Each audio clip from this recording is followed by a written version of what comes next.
दोस्तों मुझे एक बात बताइए कि अगर आप घर पे बैठे हों और आकर पुलिस आपको गिरफ्तार कर ले और उसके पीछे कोई रीज़न न बताए, आपको कैसा लगेगा? बहुत ख़राब लगेगा, और वो भी एनएसए लगा दे। आप सोच रहे होंगे कि आज मैं एनएसए की बात क्यों कर रहा हूँ। एनएसए मतलब नेशनल सिक्योरिटी एक्ट, जिसको हिंदी में रासुका यानी राष्ट्रीय सुरक्षा कानून कहते हैं।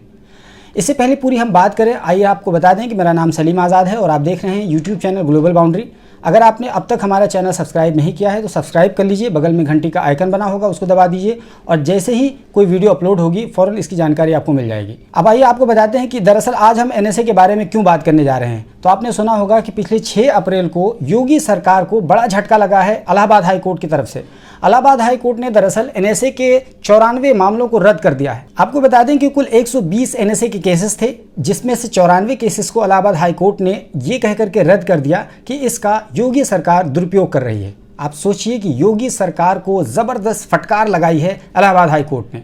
आइए आपको इस वक्त ये बताते हैं कि जिन 94 केसेस को रद्द किया गया है वो किसी एक या दो जज ने रद्द नहीं किया है, बल्कि कुल 16 यानी 16 जजेस ने रद्द किया है। आप अंदाज़ा लगा सकते हैं कि एक या दो जज होते तो कहा जा सकता था कि ये सेकुलर हैं या प्रो मुस्लिम्स हैं या कुछ भी हैं, लेकिन अगर आप 16 जजेस एक तरफ आकर के बात कर रहे हैं और 120 में से 94 केसेस को पूरी तरह से रद्द कर रहे हैं और ये कह रहे हैं कि योगी सरकार इसका दुरुपयोग कर रही है, एनएसए का दुरुपयोग कर रही है, तो आप इसको क्या कहेंगे? यकीनन आप सोचने पर मजबूर हो जाएंगे कि क्या एनएसए का यानी नेशनल सिक्योरिटी एक्ट का वाकई में दुरुपयोग हो रहा है। इसके बारे में आगे हम और आपको बताएंगे कि कितने % एनएसए का दुरुपयोग हो रहा है। अब आइए आपको बताते हैं कि दरअसल एनएसए होता क्या है और ये इतना सख्त कानून क्यों है और इससे लोग इतना क्यों डरते हैं। तो दरअसल एनएसए का फुल फॉर्म है नेशनल सिक्योरिटी एक्ट, जिसको हिंदी में रासुका यानी राष्ट्रीय सुरक्षा कानून कहते हैं। इसका मतलब ये होता है कि डीएम या कमिश्नर किसी भी व्यक्ति को संदिग्ध हालत में देख करके या उसको ये लगे कि ये बंदा कोई क्राइम करने वाला है, तो क्राइम करने से पहले ही वो उसको बगैर किसी कारण बताए उसको गिरफ्तार कर सकती है। ये दरअसल 1980 23 सितंबर 1980 को एक कानून बनाया गया था इंदिरा गांधी के दौर में। आपको पता होना चाहिए कि इंदिरा गांधी के दौर से पहले भी इस तरह के कानून होते रहे हैं। इस चीज़ को प्रिवेंटिव डिटेंशन कहते हैं, और आपको ये भी पता होना चाहिए कि प्रिवेंटिव डिटेंशन में मिसयूज़ के चांसेस काफ़ी हाई हो जाते हैं, क्योंकि किसी को भी शक के आधार पर, और कभी कभी तो ऐसा होता है कि अपनी दुश्मनी निकालने के लिए पुलिस गिरफ्तार कर लेती है। जिस तरीके से इससे पहले टाडा और पोटा का हाल था, पोटा और टाडा को इसीलिए ख़त्म किया गया था कि उसका मिसयूज़ काफ़ी बढ़ गया था। अब आप सोच रहे होंगे कि अगर टाडा और पोटा को इसलिए ख़त्म किया गया था कि उसका मिसयूज़ ज़्यादा हो रहा था, तो फिर एनएसए को क्यों नहीं ख़त्म किया जा सकता है। तो बात दरअसल ये है कि अगर एनएसए या इस जैसे दूसरे किसी कानून के बारे में बहुत ज़्यादा नेगेटिव रिपोर्ट आने लगती हैं और उसके मिसयूज़ होने के बारे में चीज़ें खुल के सामने आने लगती हैं, तो उसको अबॉलिश भी किया जा सकता है, उसको क्वेश भी किया जा सकता है। आपको ये भी याद होना चाहिए कि एनएसए यानी जिसके अंतर्गत प्रिवेंटिव डिटेंशन किया जा सकता है, ये कोई पहला और नया कानून नहीं है। इससे पहले कई सारे कानून हो चुके हैं भारत में। आपको सबसे फेमस 1919 वाला रॉलेट एक्ट याद होगा, जिसके लिए गांधी जी ने रॉलेट सत्याग्रह चलाई थी और जलियांवाला बाग में जनरल डायर ने गोलियां चलवा दी थी। वो दरअसल रॉलेट एक्ट के खिलाफ ही लोग बैठे थे, क्योंकि रॉलेट एक्ट में क्या होता है, नो वकील नो अपील नो दलील। सिमिलर एनएसए में भी है, नो वकील नो अपील नो दलील, यानी कोई चांस नहीं है कि आप किसी तरह से अपनी किसी लीगल वकील को हायर कर लें, कोई दलील दे दें, या किसी तरह से आपके पास कोई भी राइट नहीं बचता है कि आप उसका उपयोग कर सकें एनएसए लगने की सूरत में। इसके बाद 1950 यानी आज़ाद भारत में पहली मरतबा तत्कालीन प्रधानमंत्री पंडित जवाहरलाल नेहरू ने प्रिवेंटिव डिटेंशन एक्ट को पास किया, और उसमें भी नो अपील नो वकील नो दलील वाली बात थी।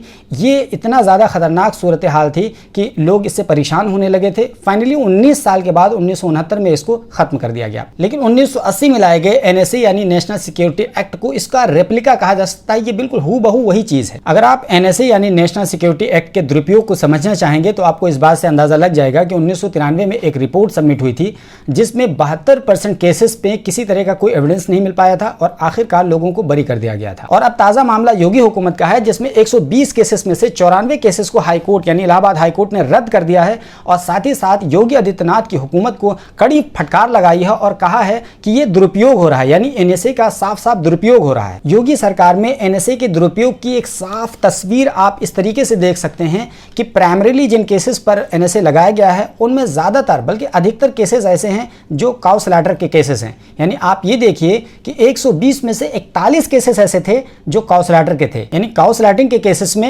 एनएसए लगा दिया गया। और हैरानी की बात यह है कि कमिश्नर और डीएम कितनी पार्शियलिटी, कितनी भेदभाव के साथ काम करते हैं किसी व्यक्ति विशेष या किसी समुदाय विशेष के संबंध में, आपको इस बात से अंदाज़ा लग जाएगा कि 32 डीएम ऐसे हैं जो एफआईआर दर्ज हुई है तो उसमें सीधा सीधा कॉपी पेस्ट का मामला है। यानी 120 में से 32 ऐसे डीएम हैं जिन्होंने जो रिपोर्ट सबमिट की स्टेट गवर्नमेंट को तो उन्होंने कॉपी पेस्ट किया है, मतलब सिमिलर कंडीशन में, सिमिलर ग्राउंड पर सब पर एनएसए लगाया गया है। आप इस बात से अंदाज़ा लगा सकते हैं कि डीएम और कमिश्नर कितनी पार्शियलिटी और कितने ज़्यादा भेदभाव के साथ काम करते हैं, कितना जहरीला मानसिकता हो सकती है। अब आइए आपको बताते हैं कि एनएसए लगाने का अधिकार किसके पास होता है। तो दरअसल एनएसए लगाने का अधिकार स्टेट गवर्नमेंट के पास भी होता है और सेंट्रल गवर्नमेंट के पास भी होता है। बात दरअसल ये है कि डीएम या पुलिस कमिश्नर को किसी भी व्यक्ति के ताल्लुक से शक के आधार पर या जिससे वो दुश्मनी निकालना चाहे उस आधार पर भी कह सकते हैं कि वो उसको प्री डिटेंशन यानी पहले ही से उसको डिटेन कर लेता है, अरेस्ट कर लेता है, बगैर किसी कारण के, बगैर कोई कारण बताए, कोई रीज़न नहीं बताना होता है, वो अरेस्ट कर लेता है और एक रिपोर्ट बना करके स्टेट गवर्नमेंट को सबमिट कर देता है।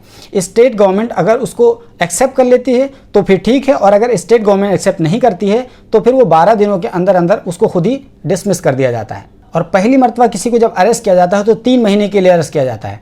3 महीने के बाद अगर सरकार को ये लगता है कि 3 महीने के बाद भी इसको रखना चाहिए तो फिर एक एडवाइजरी गठित करता है। एडवाइजरी बोर्ड गठित करने के बाद स्टेट गवर्नमेंट उसको रिपोर्ट सौंपती है और ये कहती है कि इस व्यक्ति को 3 महीने से अधिक भी रखा जाना चाहिए। अगर एडवाइजरी उसको ओके कर देता है तो उसको 3 महीने के बाद भी रखा जा सकता है, यानी 3 6 महीने हो सकता है। इसी तरीके से 4 बार यानी 12 महीने टोटल 1 साल तक उसको बगैर किसी वकील के, बगैर किसी अपील के, बगैर किसी दलील के, नो वकील नो अपील नो दलील के तहत उसको जेल में रखा जाता है। उसके पूरी तरीके से अधिकार को क्वैश कर दिया जाता है, ख़त्म कर दिया जाता है। इस बात से आपको अंदाज़ा लग गया होगा कि एनएसए कितना खतरनाक कानून है, कितना पावरफुल कानून है। इसका उपयोग भी हो सकता है, दुरुपयोग भी हो सकता है। दुरुपयोग कितना खतरनाक होता है आपको इसका अंदाजा लग गया होगा। जैसा कि मैंने बताया 1993 वाली रिपोर्ट में इसमें 72% केसेस में दुरुपयोग हुआ था, और अभी हाल वाली रिपोर्ट में आपको पता चल गया होगा कि 120 में से 94 केसेस ऐसे हैं जिसका दुरुपयोग किया गया। ये मैं नहीं बोल रहा हूँ, ये इलाहाबाद हाई कोर्ट की रिपोर्ट बोल रही है, और साफ साफ ये कहा गया है कि योगी सरकार ने इस कानून का दुरुपयोग किया है। तो ये बहुत ही चिंताजनक बात है। इस पर आलोचनाएं भी होती रही हैं। आलोचना करने वालों का ये कहना है कि अगर आर्टिकल 21 के तहत किसी को फ्रीडम ऑफ लिबर्टी दी गई है तो वहीं फ़ौरन आर्टिकल 22 के 3B में इसको छीन लिया गया है एनएसए के अंतर्गत। तो आप देखिए कि एक आर्टिकल के तहत आपको लिबर्टी ऑफ लाइफ दी गई है, तो वहीं दूसरे आर्टिकल के तहत आपकी लिबर्टी ऑफ लाइफ को कर्टेल कर दिया गया है।